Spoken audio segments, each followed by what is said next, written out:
This is Mohit. This is Abhilasha. Welcome to our podcast. Talks on Purans with Mr. and Mrs. Rathi.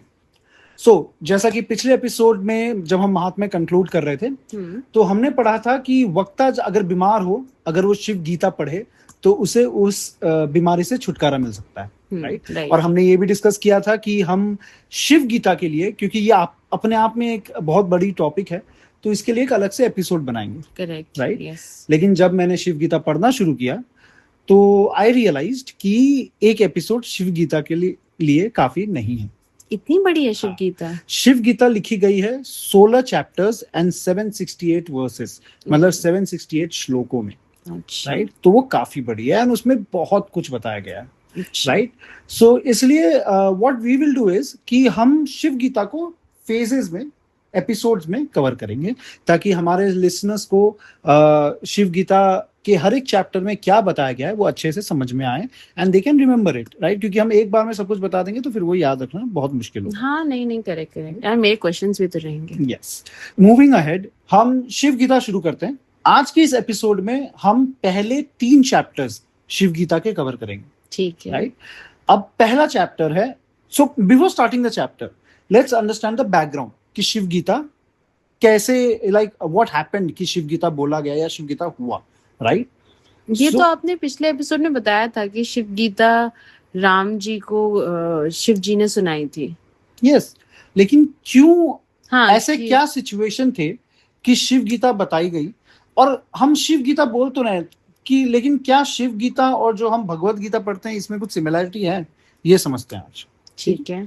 सो पहले let's draw the background कि क्या situation थी जिससे हम शिव गीता की तरफ पहुंचे, ठीक है? सो जैसा कि हम सब ने रामायण पढ़ा है, देखा है, सुना है कि जब रावण सीता जी को किडनैप करके या एब्डक्ट करके ले जाते हैं, उस टाइम पे राम जी वहां पे सीता माँ के पास रहते नहीं है, वो डियर का हंट करने जाते हैं, राइट?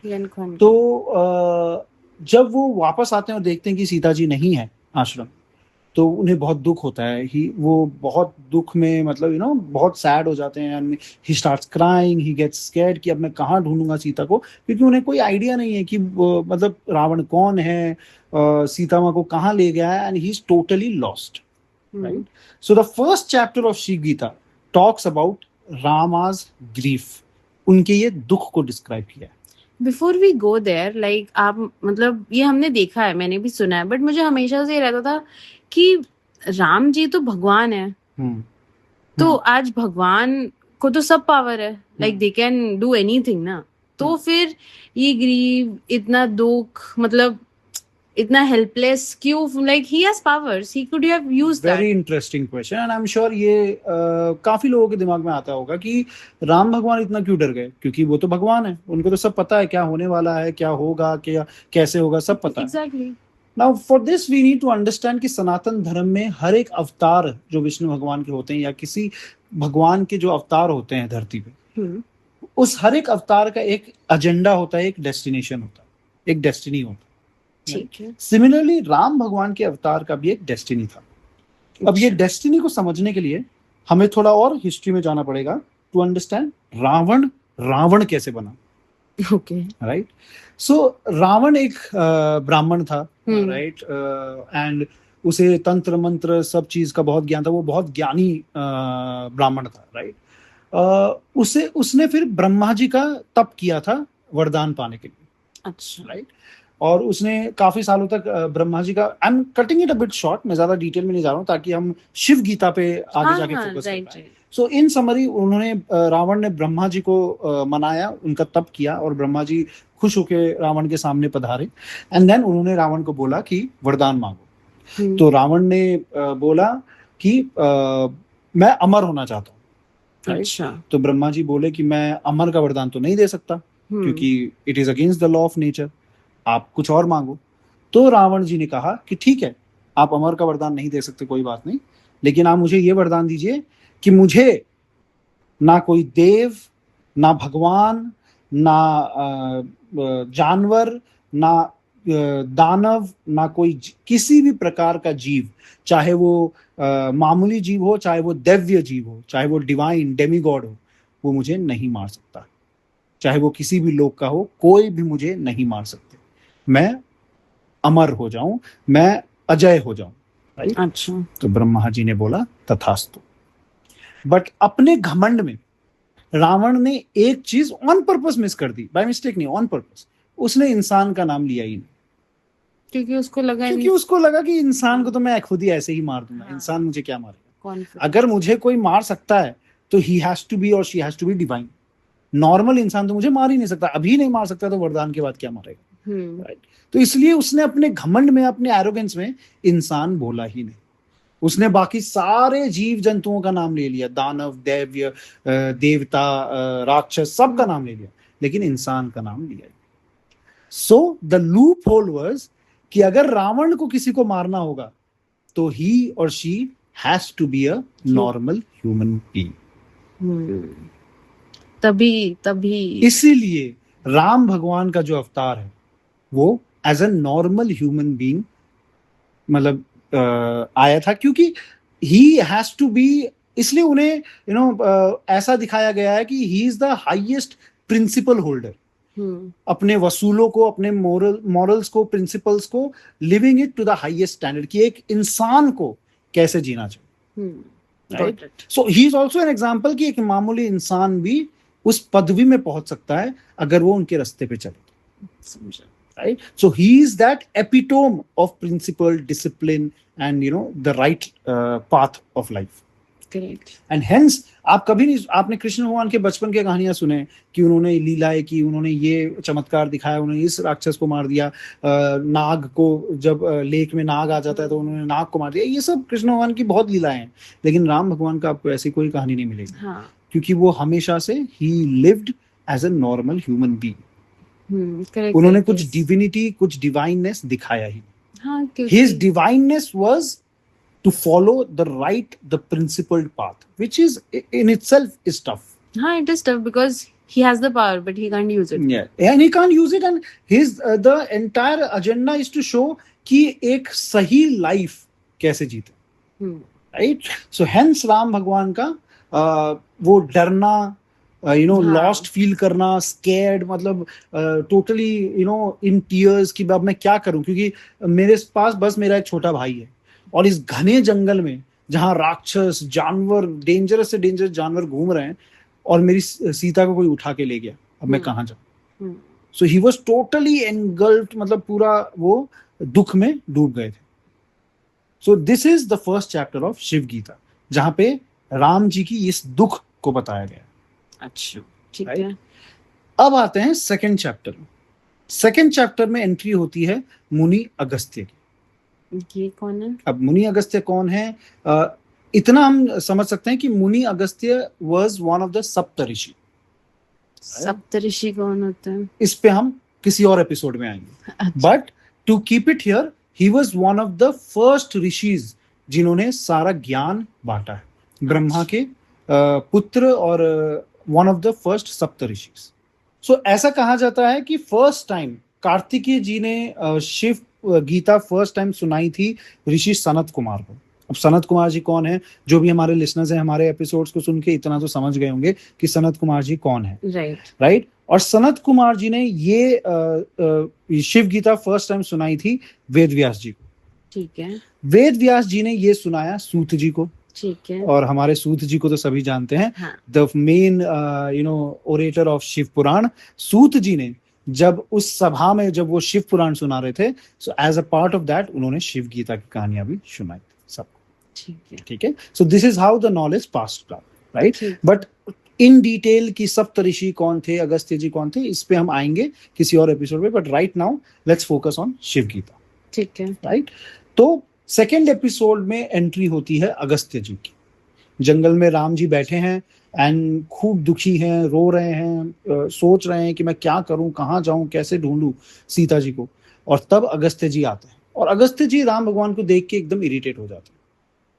तो अगस्त्य जी राम भगवान को बोलते हैं कि तू क्यों रो रहा है, रोने से क्या होगा, वाई आर यू क्राइंग, रोने से सीता जी वापस तो नहीं आने वाली।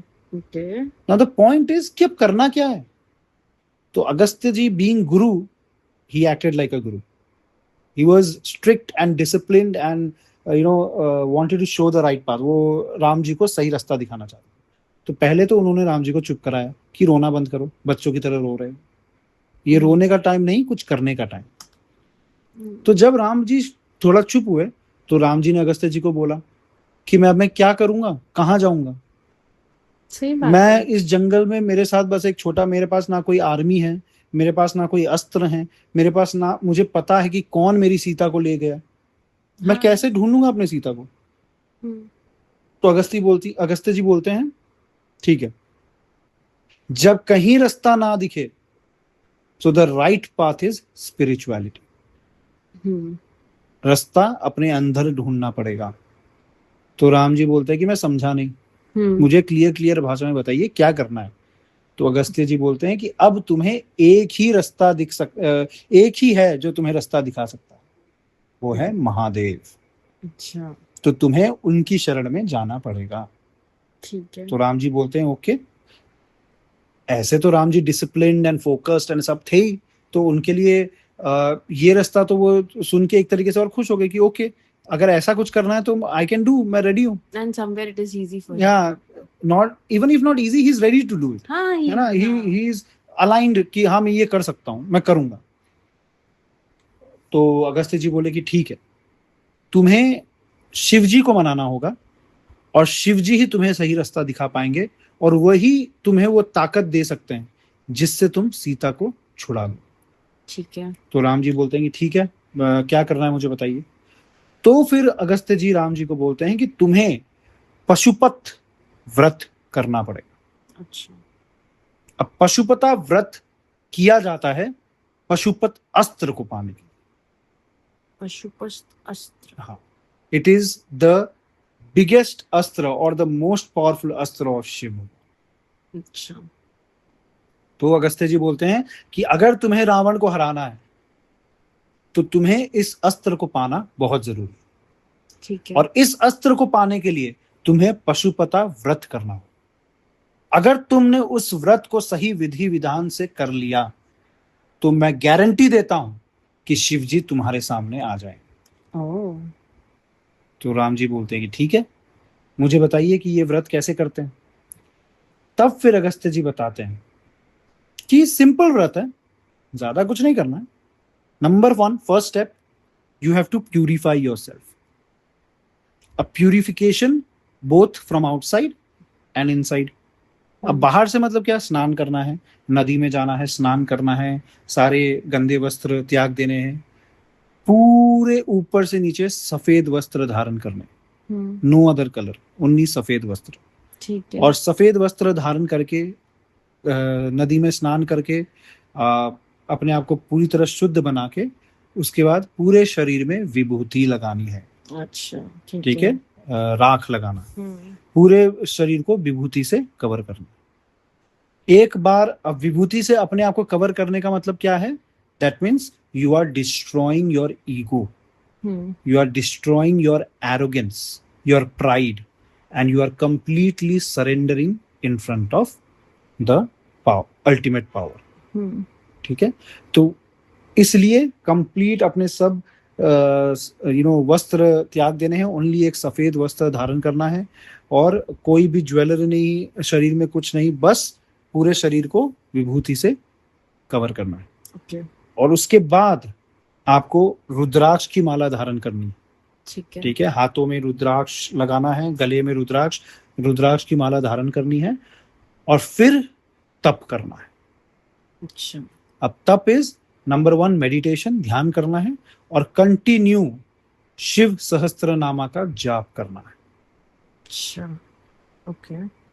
अगर आप ये कर लेते हो कंटिन्यू, और सबसे बड़ा की है कि आपका मन, आपकी बुद्धि शुद्ध होनी चाहिए, टोटली फोकस्ड होनी चाहिए। अगर आप साफ दिल से, साफ मन से ये करते हो तो शिव जी आपके सामने 100% प्रकट हो जाएंगे।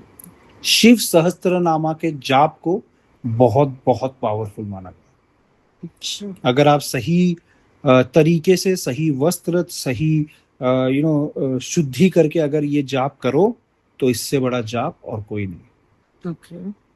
ठीक है, तो अगर आप ये करते हो तो राम भगवान बोलते हैं कि ठीक है मैं करूंगा, एंड राम भगवान ऐसा करते हैं। जैसा जैसा वो बताते हैं राम भगवान करते हैं, एंड देन फाइनली उनका वो व्रत सफल हो जाता है और शिव जी उनके सामने प्रकट हो जाते हैं। Oh, so this is the end of chapter 2 and the beginning of chapter 3, जहाँ पे उसको उनको जहाँ अस्त्र पे मिले। शिव जी राम भगवान के सामने आ जाते हैं। हम्म। ठीक है, तो अब चैप्टर 3 में शिव जी के आने को और राम भगवान के शिव जी से बात करने को, कि वो क्या बात करते हैं, क्या पूछते हैं, वो चैप्टर 3 में बताया गया। ठीक है। Now it is very interesting, अगर आप देखो कि अब राम भगवान शिव जी आए, तो राम भगवान ने ऑब्वियसली सबसे पहले यही मांगा कि मुझे पशुपता अस्त्र का वरदान चाहिए। शिव जी ने कहा तथास्तु। तो अस्त्र तो राम भगवान को मिल गया। तो फिर बात क्या की? अब पॉइंट यहाँ पे ये आता है कि अस्त्र तो राम भगवान को मिल गया। हाँ। अब उन्होंने अस्त्र को देखा, फिर उन्होंने शिव जी को देखा, और राम भगवान हो गए कंफ्यूज। क्या कंफ्यूजन है? कंफ्यूजन ये है क्योंकि एट द एंड थे तो वो हाईली इंटेलिजेंट पर्सन, राइट, कि one of the most intelligent person of his time. अब उन्होंने बचपन से इतने पुराण पढ़े हैं, इतने वेद पढ़े हैं, सब कुछ पढ़ा है, क्योंकि उस टाइम पे गुरुकुल में यही पढ़ाया जाता था। और सारे वेद पुराणों का असली ज्ञान क्या है? कि द अल्टीमेट ट्रूथ इज मोक्ष, परमात्मा से मिल जाना। और वो देखते हैं कि परमात्मा तो मेरे सामने खड़ा है, तो मैं ये अस्त्र के साथ क्या कर रहा हूं? अच्छा, तो ही गॉट कंफ्यूज्ड कि मैं क्यों लड़ने जा रहा हूँ, मैं तो डायरेक्ट अर्पण हो जाऊं टाइप। तो उनके मन में द अल्टीमेट क्वेश्चन, जिसने पता नहीं कितनों की लाइफ बदल दी है, वो आ जाता है कि who am I and what am I doing. और वो शिव जी को देखते हैं और वो यही पूछते हैं कि मैं क्या कर रहा हूं। अस्त्र, पत्नी, भाई, वॉर, क्या चल रहा है ये सब? एट द एंड ये सब का मतलब क्या है? जाना तो मुझे यही है, और वो तो मेरे सामने खड़े हैं। सही बात है। तो राम भगवान हो जाते हैं कंफ्यूज, और वो अस्त्र को त्याग देते हैं। ओ बाप रे। और वो शिव जी को बोलते हैं कि मैं ये सब करके क्या करूंगा। And if you notice, this is the same thing that happened in Bhagavad Gita. हाँ, अर्जुन, जहां पे अर्जुन ये कंफ्यूज होके कि मैं लड़ के क्या करूंगा, कि सामने तो मेरा परिवार ही है, अगर मैं जीत भी गया तो भी मुझे हारना ही है। हाँ। तो जैसे अर्जुन अस्त्र त्याग देता है, वैसे ही यहाँ पे राम भगवान अस्त्र त्याग देते हैं। तो वहां कृष्ण जी ने और समझाया। वहां पे कृष्ण जी अर्जुन को अब उनका कर्म समझाते हैं, और यहाँ शिव जी राम भगवान को उनका कर्म समझाते हैं। एंड इसलिए इस ज्ञान को कहा गया है शिव गीता। ठीक है, तो इस टाइम पे जब राम भगवान अस्त्र त्याग देते हैं, और वो शिव जी को फिर अल्टीमेट क्वेश्चंस पूछने लग जाते हैं, द रियल क्वेश्चंस, राइट। तो वो देखते हैं कि भाई मेरे सामने तो खुद शिव खड़ा है, तो मैं ऐसा कुछ पूछूं जिससे मेरी मुक्ति हो जाए, right, because knowledge is the ultimate freedom, right. तो पहला क्वेश्चन जो राम भगवान शिव जी को पूछते हैं वो ये है कि आत्मा क्या है, मैं कौन हूं, क्या मैं आत्मा हूं या मैं ये शरीर हूं? अच्छा। Who am I this body और am I the soul inside? The first question. So the पहला क्वेश्चन क्या है कि आत्मा क्या है, राइट। सेकेंड क्वेश्चन, ब्रह्मांड क्या है? ये जो चारों तरफ हमारे जो है, ये क्या है? What is the reality? हम धरती देख रहे हैं, आसमान देख रहे हैं, उसके बाहर क्या है, ब्रह्मांड में क्या है, ये ब्रह्मांड बना कैसे है, राइट। उनका ये दूसरा क्वेश्चन था।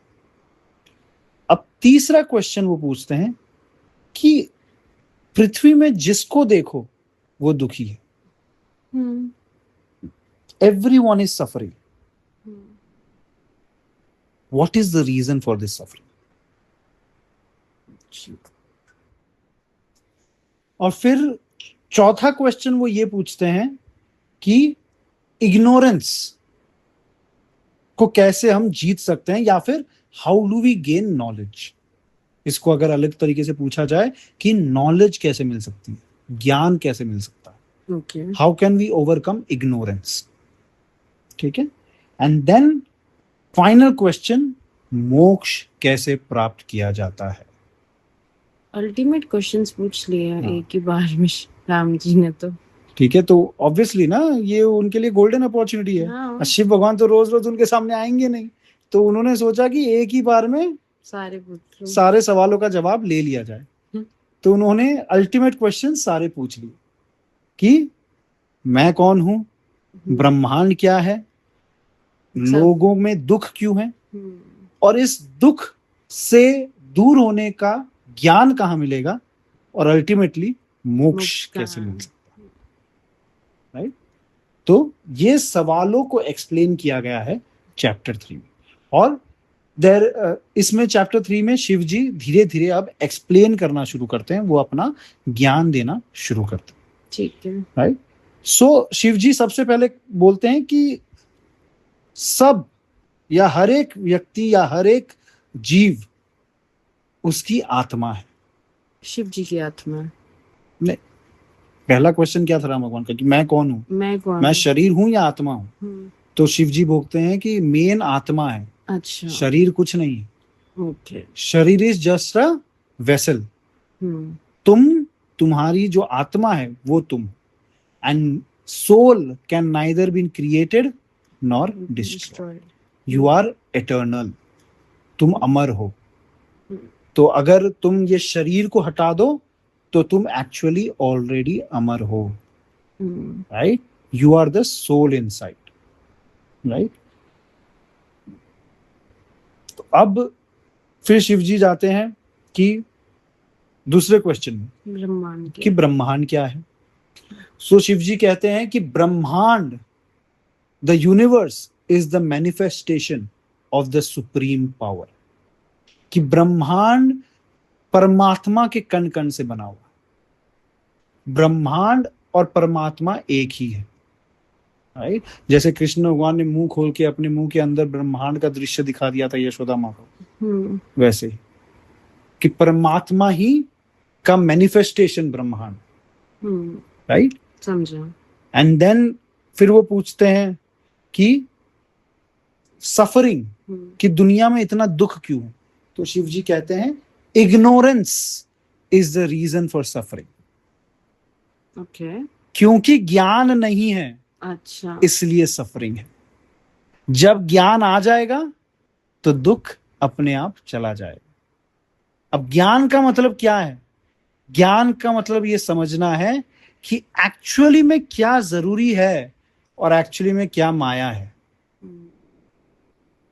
जो ये समझ जाते हैं कि मोह और माया क्या है और क्या असलियत है, क्या रियलिटी है, दुख, वो दुख, फिर वो कभी दुखी नहीं होते. क्यों नहीं होते. क्योंकि जिस दिन तुम्हें ये समझ में आ गया कि ये शरीर तो टेम्पररी है, तुम ये आत्मा हो, तो धीरे धीरे तुम्हारे अटैचमेंट्स भी खत्म हो जाएंगे. And the biggest reason for suffering is attachment. Right. जिस दिन अटैचमेंट खत्म उस दिन सफरिंग भी खत्म.